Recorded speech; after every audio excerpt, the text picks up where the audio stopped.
juda ham biz katta e'tibor beramiz, chunki bu bizani professional bayramimiz bo'lgani uchun maktabimizda aynan mana shu raqs sohasida professional raqqosalarni ansamblillarimizga yetkazib berish uchun har bitta bizani ustozimiz harakat qilishadi.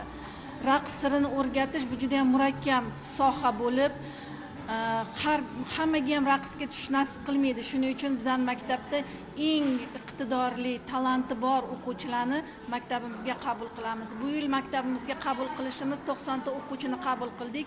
Ulardan klassik raqs yo'nalishi va xalq raqs yo'nalishiga o'quvchilarni qabul qildik. Bu yilgi maktabimiz bitiruvchilari 36 nafardan iborat bo'lib, bularning hammasi oliy maktablarga kirishga va respublikamizdagi ansambllarda ishlashga tayyor shay bo'lib turishibdi.